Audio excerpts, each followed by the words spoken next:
problems now, thank God.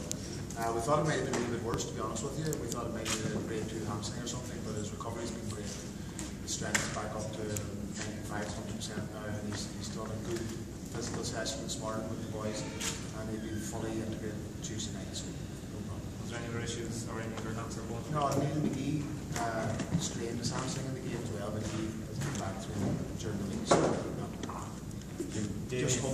just hopefully now that they all come through the weekend with the clubs, and we've cleaned that out at the moment, so we're just hoping now they come through with the clubs.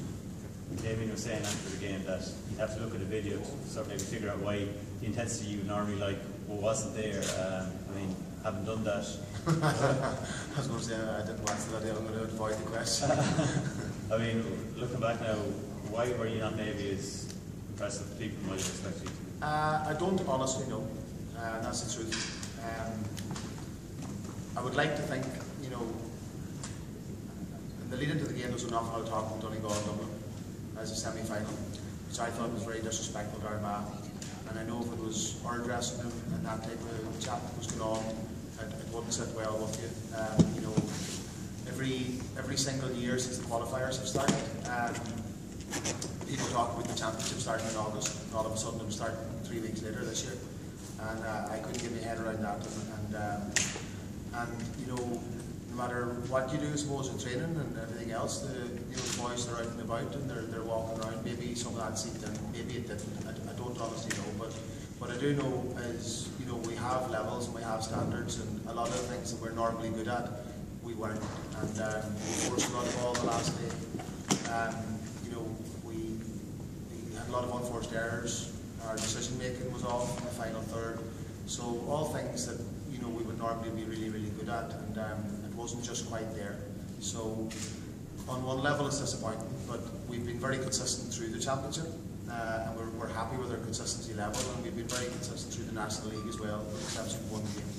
So it's not something that I'm worried about, and in many respects it possibly can be a positive, because it gives us a good opportunity to reflect, and it gives us a good opportunity to get them things right before we go into, you know, one of the biggest games of this season, definitely, maybe in the last few seasons, and a huge challenge. So from that point of view, it was disappointing at the time, and probably since, but you know, we'll take the positives now and work on the key areas that we know we can improve on. If it was disrespectful to Armagh for people to be talking about Dublin Donegal semi-final, is it disrespectful for Donegal that everyone's saying Dublin are starts to get to the All-Ireland final? Both these odds are fairly ridiculous. No, listen, the bottom line is, you know, the odds are there for a reason, and Dublin have done everything that has been asked of them, and that's the bottom line. It remains to be seen if Donegal can present the challenge, and until that happens, the odds should be where they're at, and that's the way I would call it.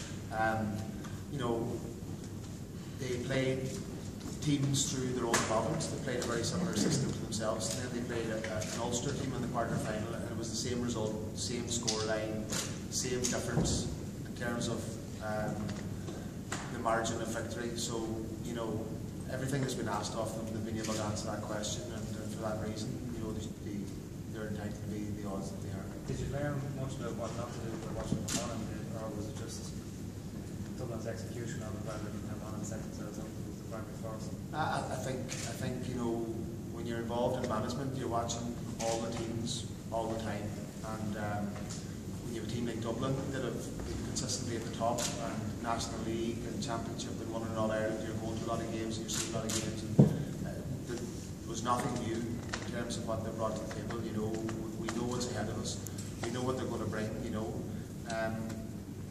the one thing that they have added is that they're putting up a huge amount of shots off, you know, some 45, 46, 47 consistently. They're very relentless in terms of their approach, you know, and they ask a wide lot of questions. So we know that coming into the game.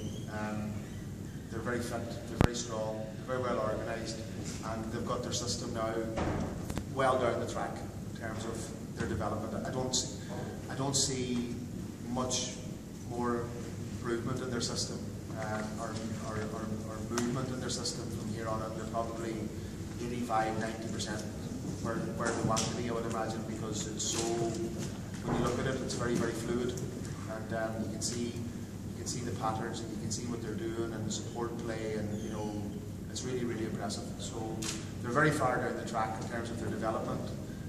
They've got a great age profile, and and they're hungry for it. So it's a big, big challenge.